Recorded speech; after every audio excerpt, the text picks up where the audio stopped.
Es un reto, ¿no? Intentar explicar por qué hay determinados objetos que aparecen donde no deberían de estar.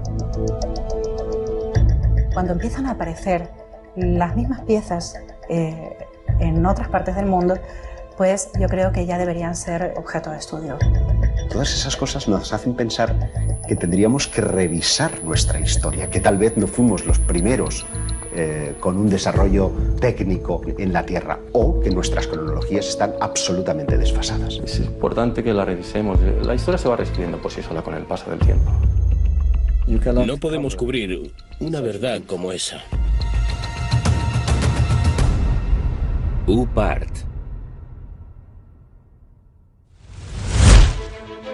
Jeroglíficos del siglo IV a.C. donde se muestra el uso de la electricidad. Mapas que demuestran que el continente americano habría sido descubierto mucho antes de la llegada de los barcos españoles y portugueses. Cuevas que fueron habitadas hace 150.000 años, pero que poseen una compleja red de tuberías. O antiguos alfabetos que situarían el nacimiento de la escritura en la península ibérica. Son algunos de los llamados UPART, objetos fuera del tiempo y el espacio. Objetos que no pertenecen al lugar ni al momento en el que fueron encontrados. Son objetos tecnológicamente hablando que han sido encontrados en lugares pertenecientes a un periodo de la historia donde no deberían de estar, porque no había la tecnología en aquel tiempo como para desarrollar estos objetos. Lo curioso es cuando esos objetos no se resumen a uno, ni a dos, ni a tres, sino que estamos hablando de bastantes que son siendo encontrados. Se alejan un poco de lo que son los límites de los paradigmas históricos aceptados por nosotros, por los ámbitos académicos. Son objetos que aparecen en contextos espaciales o temporales extraños, alejados de los paradigmas históricos conocidos, o que demuestran algún tipo de tecnología más avanzada de lo normal para su tiempo y su espacio. Y constituyen un reto para la ciencia que los discrimina, porque no tiene cómo catalogarlos, pero también para los propios especialistas, porque nos lleva a preguntarnos muchas veces si en un pasado remoto hubo una tecnología más avanzada que la actual, y si eso fue así, ¿quién la puso encima de la Tierra? Por lo tanto, no se entronca directamente con las tesis de los antiguos astronautas, con las tesis extraterrestres.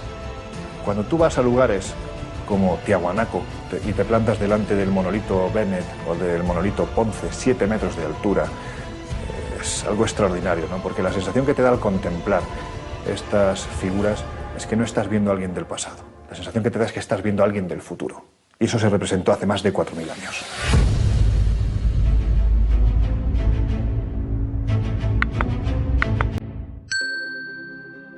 A principios de los años 70, en la mina de carbón de Ottosdal, en Sudáfrica, se trabaja sobre un estrato de 2.800 millones de años.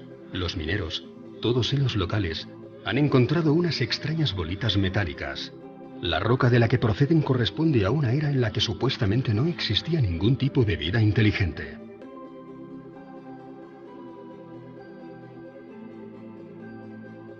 Los orígenes del hombre se remontan a más o menos a los 40.000, 50.000, 100.000 años. Estamos hablando de una cantidad de tiempo lo suficientemente importante como para desestimar cualquier tipo de intervención humana en su proceso de creación. Me parece delirante la cronología, porque es que la cronología que tienen no existía ni el primer continente conocido por nosotros, que es de hace 1.100 millones de años, me parece. Y esto está datado en estratos geológicos anteriores incluso, de 2.800 millones de años. Las esferas son pequeñas, de apenas 2 centímetros de diámetro, y tienen 3 líneas perfectas grabadas sobre su superficie. Están completamente pulidas, algunas de ellas tienen unas líneas paralelas, 3 líneas paralelas, y quizá lo curioso sea que parecen un producto terminado. El problema es quién estaba manufacturando productos hace 3 millones de años. No son naturales. La naturaleza hace formas muy caprichosas, pero aquellos surcos así, para mí esos surcos no son naturales, son hechos por alguien. Michael Cremo y Richard Thompson, tras someterlas a estudio, llegaron a la conclusión de que no podían ser de origen natural.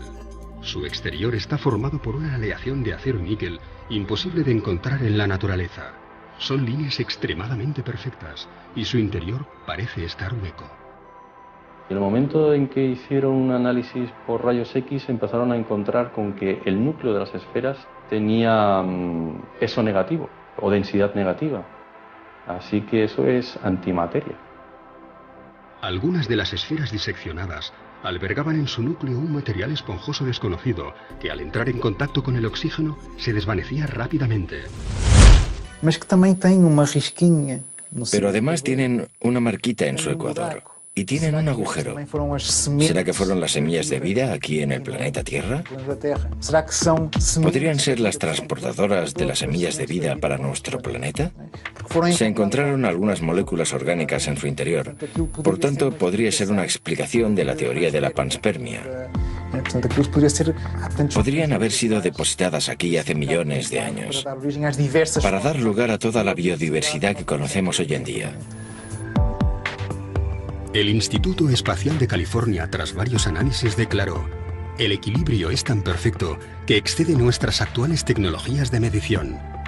Mientras que los estudios de la NASA concluyeron que el único modo de crear un objeto similar, si existiese la tecnología para hacerlo, sería bajo gravedad cero. A pesar de los datos obtenidos, las esferas de Sudáfrica no han sido nunca consideradas como objeto de estudio para la ciencia más clásica y ortodoxa. Para estos estamentos, se trata de un simple capricho de la naturaleza. Curiosamente, de ser así, estaríamos ante el primer caso en que la comunidad científica internacional afirma que la naturaleza ha generado formas perfectas. Todos los grandes descubrimientos de la humanidad parecen tener algún tipo de relación con quienes nos visitan. Sin ir más lejos, parecen intervenir en el descubrimiento de la Hispaniola, en el descubrimiento de América, porque cuando Colón, la noche antes de ese 12 de octubre de 1492, está surcando las aguas, refleja en su libro de bitácora que unas extrañas luces están por encima de las velas de su embarcación. ¿Qué podían ser sino objetos no identificados? Si tú te vas al archivo de Indias, tienes muchas crónicas, especialmente las más interesantes son las de Pedro Cieza de León, que fue el que acompañó a Pizarro durante toda la conquista. Y ahí tienes historias rayanas con lo ufológico, o por lo menos que a día de hoy, en nuestro siglo XXI, seguramente más de uno interpretaría con la aparición de un objeto luminoso en los cielos, ¿no? Por ejemplo, cuando Pedro Cieza de León es el primero que describe en el desierto de Nazca hay unas extrañas líneas que los nativos van allí para venerar, para adorar, pero lo que es curioso es cuando Pedro Cieza de León se sube a una de las lomas donde mejor se ve alguna de las figuras y asegura que los nativos y él empiezan a observar una serie de soles que se mueven en los cielos, es decir, hay algo en el cielo que no es un solo sol, sino que hay más que se están moviendo y que parecen estar jugando alrededor de ese enigma tan maravilloso y tan descomunal como son las líneas de Nazca. Y esto está escrito en las crónicas de Indias, ¿no? Por lo tanto, parto de la idea de que en aquel momento, más que alucinaciones, pues algo deberían de estar viendo. Y ese algo, como decía Cieza de León, eran soles que se movían en el cielo.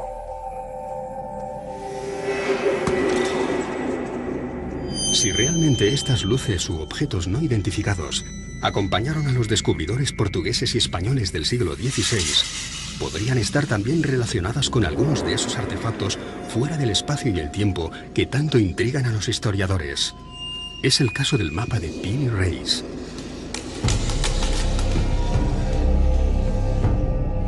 Nueve años después del descubrimiento de América, un corsario llamado Kemal Reis capturó 7 naves junto a las costas españolas.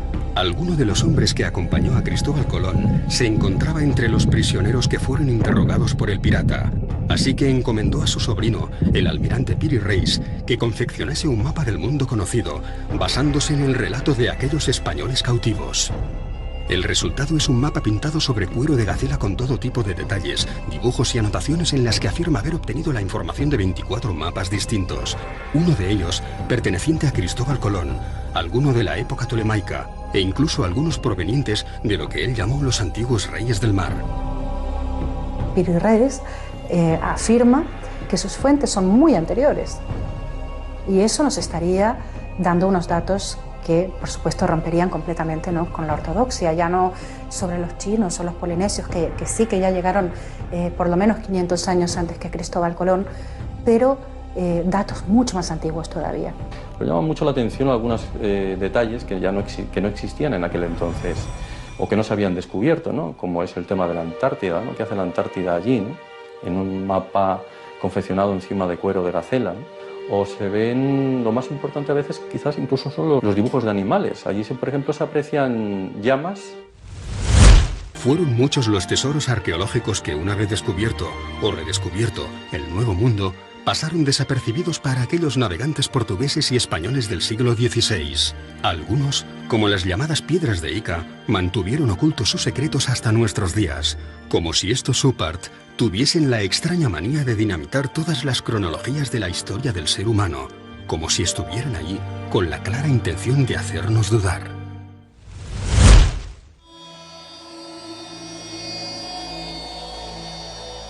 Quizá otro de los oparts más interesantes de la historia venga de las piedras de Ica. Estos son unas piedras, unos cantos rodados que están marcados, que están pulidos, perfectamente pulidos, y que tienen unos extraños dibujos en su interior. Esas piedras están mostrando diferentes estados del desarrollo de diferentes dinosaurios. Están exponiendo conocimientos muy exhaustivos sobre operaciones prácticamente a corazón abierto. Grandes dinosaurios que están siendo cazados por los hombres de aquella época.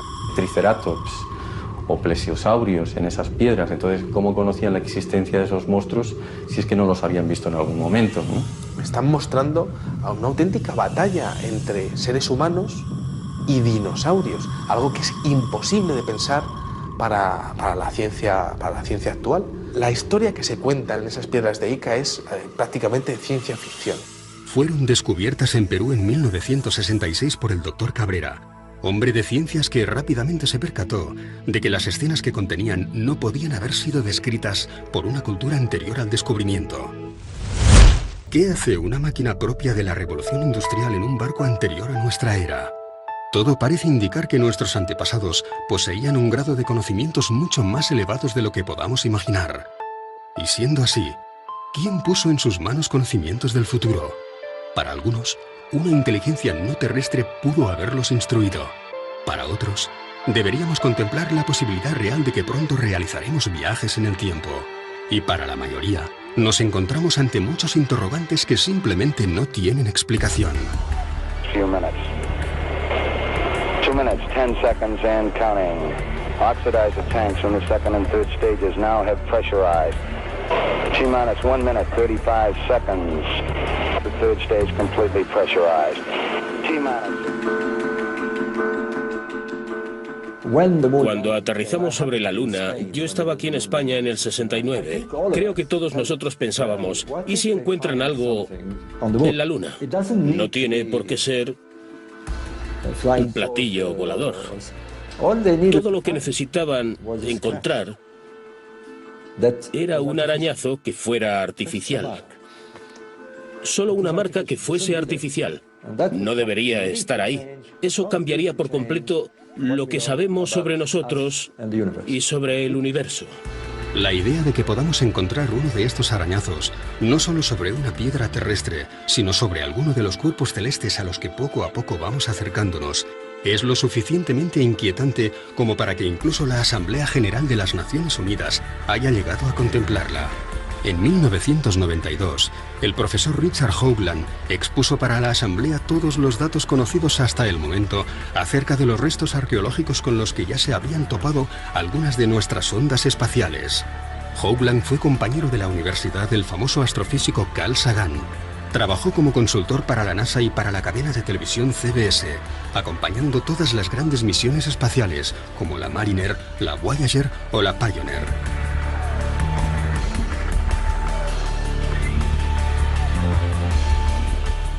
Pero fue la misión Viking la que, tras fotografiar sobre Marte una serie de formaciones rocosas muy similares a un rostro humano y lo que parecía ser las ruinas de una antigua civilización junto a una gigantesca pirámide, lo que llevó a Hoagland a especializarse en esta nueva modalidad de arqueología.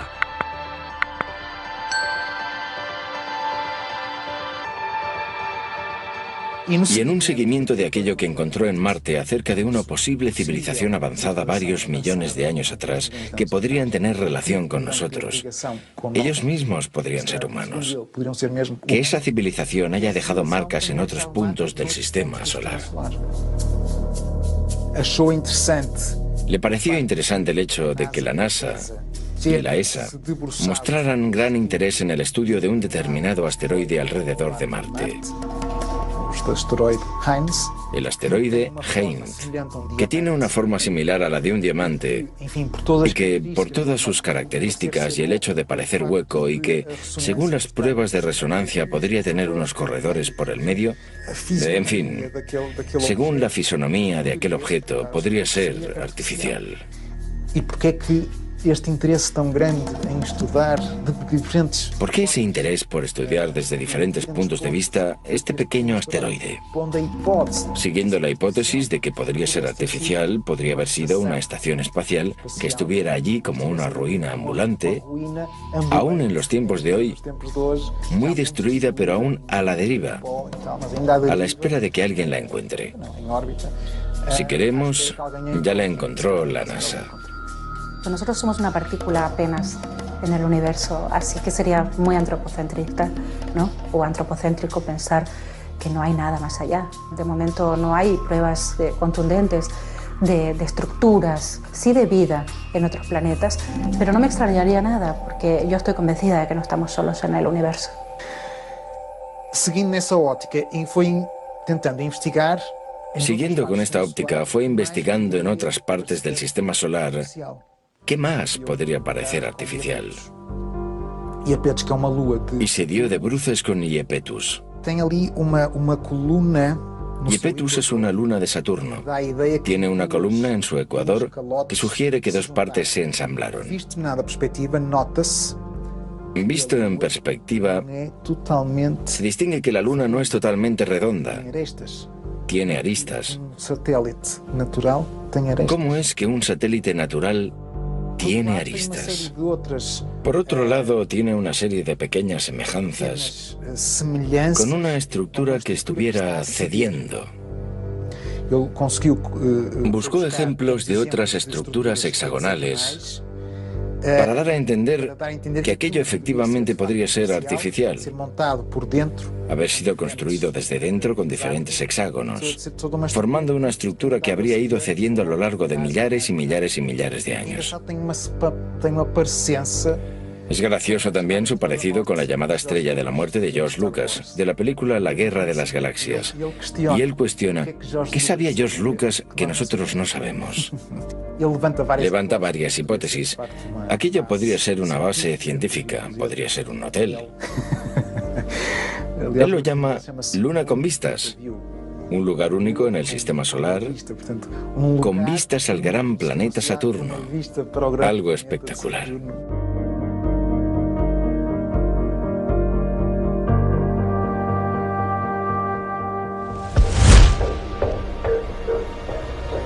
¿Dónde viene escrito quiénes somos? O mejor dicho, ¿dónde viene escrito quiénes fuimos? Puede que aún no hayamos encontrado la pieza arqueológica definitiva, pero da la sensación de que, cuanto más excavamos y removemos nuestro pasado, más preguntas desenterramos. Está admitido que el nacimiento de la escritura está en torno al 3500 a.C. en la región de Mesopotamia. Pero, sin embargo, algunos hallazgos inquietantes hacen preguntarnos y cuestionarnos si esa datación es fidedigna. Porque, por ejemplo, en Francia, como en Portugal, hemos encontrado alfabetos que parecen aludir a que el inicio de la escritura habría entrado por la península ibérica. En Albaón, a finales del siglo XIX, por allá por 1895 y hasta 1903, se encontraron en las inmediaciones de Dólmenes algunas piedras zoomorfas y antropomorfas que presentaban unos grabados parecidos a los de los signos iberotartésicos. Con figuras antropomórficas, zoomórficas, montando animales. Pero también, y es lo más importante, un conjunto de inscripciones muy próximas a un alfabeto. Por el contexto en el que fueron encontrados, porque esto sí que fue encontrado en un contexto arqueológico, y parecían tener casi 6.000 años, o sea, las dataron en el 4000 a.C. Esto, pues claro que rompería con el típico paradigma de que la escritura nació en Mesopotamia. Podría haber nacido en la península ibérica. Unos años más tarde, en los años 20, creo que fue en 1924, se encontraron los famosos signos de Glosel cerca de Vichy, en Francia, que también se parecían, curiosamente, a estos signos iberotartésicos y a los signos de Alban. Y increíblemente, Glosel dio fechas de hasta 17.000 años.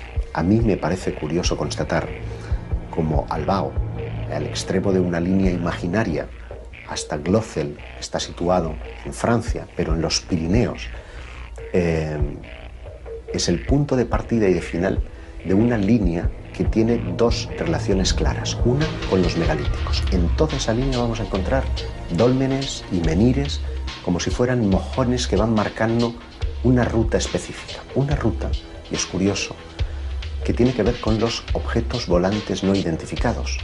Un investigador galo, Aimé Michel, constató cómo todos los avistamientos que se producían en un solo día, en la década de los 60, parecían estar describiendo líneas rectas sobre los mapas. La más importante de todas ellas tenía su inicio en Vichy, en Francia, donde se descubrió el alfabeto de Glosel, y terminaba en Portugal, en Albao.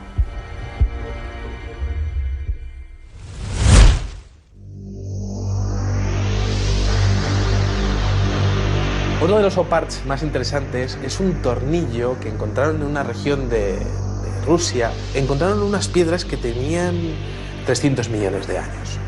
De repente apareció un extraño fósil de lo que parecería ser un tornillo. Claro, ¿quién estaba hace 300 millones de años manufacturando un tornillo de tales características? Ese tornillo tenía 2 centímetros de dimensiones.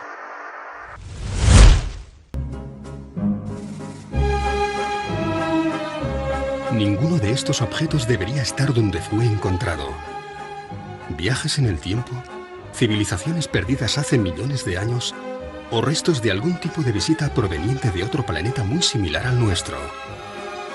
¿Nos encontramos ante un nuevo eslabón perdido o simplemente ante el tornillo que nos falta?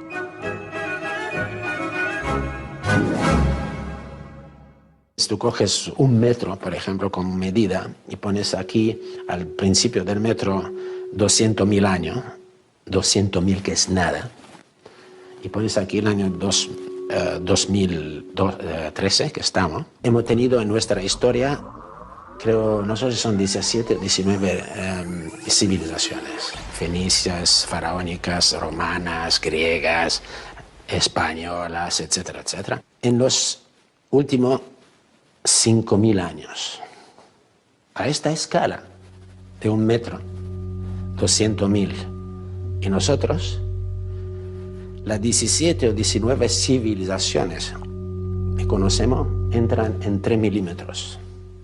3 milímetros entran 17 o 19 civilizaciones. Desde siempre, creo que el ser humano ha tenido miedo a lo desconocido.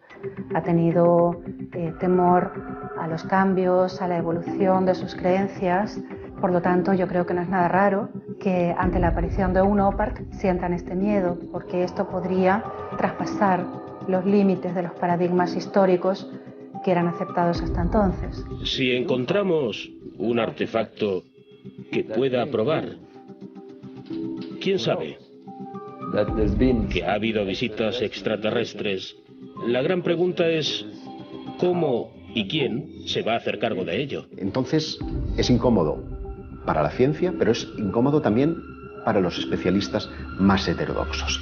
¿Y dónde radica precisamente su esplendor? Pues en que revela un nivel de tecnología impropio para la época en la que fueron encontrados. A la gente no le gustan los cambios. Estos son templos mortuorios, esto es tal y esto es cual. No, no podemos. No podemos porque necesitamos entender qué hacemos en este planeta. Necesitamos saber por qué estamos aquí, de dónde venimos, por qué somos tan diferentes del resto de la naturaleza. Y si eso nos conduce a algo más, si nos conduce a otro tipo de conexiones, ¿por qué no? Podríamos estar conectados con el cosmos.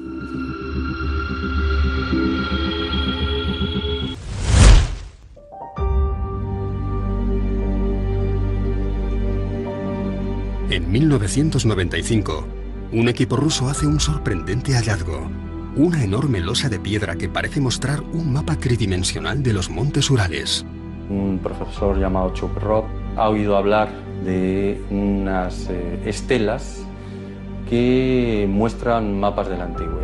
Es una estela de 1,5 metros aproximadamente, la trasladan directamente de ese lugar a la universidad, la empiezan a analizar y descubren que aquello tiene 3 capas geológicas totalmente distintas, y que lo que están viendo en realidad es un mapa, pero un mapa tridimensional, un mapa donde se muestran las montañas, los ríos, se muestra la zona en la que se encuentran ellos en todo momento. Acaba descubriendo que tiene unos 3.000 años de antigüedad. Los norteamericanos, que fueron los siguientes que analizaron el mapa del creador, dijeron que para poder confeccionar ese mapa, los que lo hicieron deberían haberlo visto desde el cielo. No lo sé, esto es como Nazca, ¿no? ¿Realmente se necesita llegar hasta el cielo para realizar una serie de figuras en el suelo? ¿Quién sabe, no? Un UPART es un objeto que se encuentra fuera de lugar o incluso fuera de su tiempo. Por ejemplo, en el siglo XIX los periódicos estaban repletos de casos de cadenas de oro o de monedas u otros objetos, incluso una campana que supuestamente habían encontrado en una mina de carbón. Por lo tanto, tendría millones de años de edad.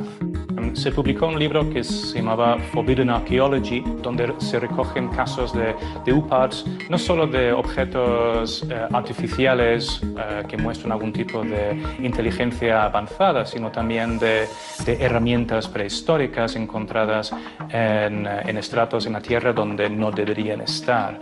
Este libro es muy interesante porque muestra la posibilidad de que las civilizaciones empezaron muchos años o quizás 1 millón de años antes de la aparición del hombre en la Tierra, según las teorías oficiales.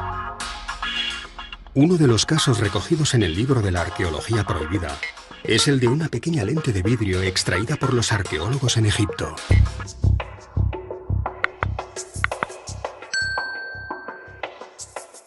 Se han hecho estudios microscópicos de esta lente y presentaba en sus extremos restos de metal, como si la pieza hubiera estado engarzada en algún tipo de montura metálica para algún tipo de instrumento de observación de los cuerpos celestes, por ejemplo. Bueno, es bien sabido que ya los antiguos pues, estaban muy interesados en la observación astronómica.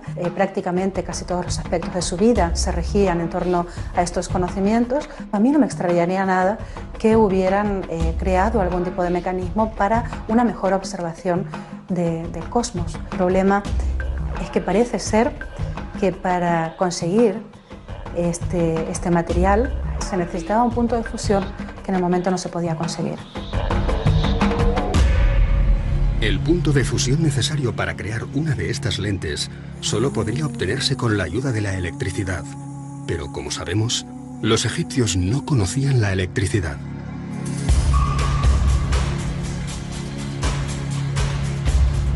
En 1931, Wilhelm König encuentra en unas excavaciones unas extrañas vasijas con unos hierros en su interior. Lo primero que observas es que es una vasija que contiene hierro y cobre. En el año 2000 se empezaron a hacer pruebas y se dieron cuenta de que se trataba de una pila antigua. Esa vasija contiene los elementos indispensables para generar electricidad de poco voltaje. Nos da un voltaje ínfimo, un voltaje muy pequeño. Lo que pasa es que ese tipo de pilas, si las unes en serie, el voltaje ya evidentemente se acentúa, es decir, vamos sumando. Para muchos es considerado la primera pila eléctrica de la historia. Se supone que fue Volta, en el año 1800, el primero que nos mostró una pila moderna, ¿no? Que muestran que los conocimientos de la electricidad ya existían en aquel entonces, ¿no? O joyas como las joyas de Tutankamón y otros faraones, donde se observa galvanización, la mezcla del oro con la plata, y que eso es imposible, salvo que se conozca la electricidad. Llegando a una gran conclusión para todo esto, supongamos que sabemos que hemos sido visitados por extraterrestres. Vale.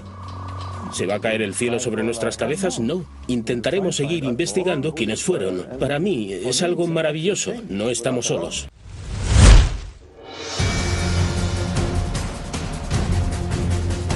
Hallazgos arqueológicos provenientes del pasado que solo pudieron haberse construido en el futuro. Mapas, escritos, extraños artefactos que nos hablan de piezas imposibles de encajar en los libros de historia. Nos encontramos ante las posibles evidencias de que nuestra tecnología será capaz de viajar en el tiempo. ¿Alguien, antes que nosotros, pudo haber poblado este mismo planeta? ¿O simplemente pasaron por aquí de visita?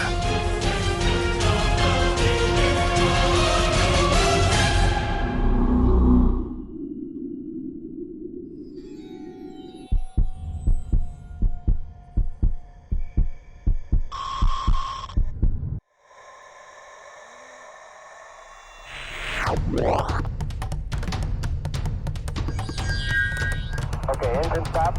ATA at a descent. Out control both.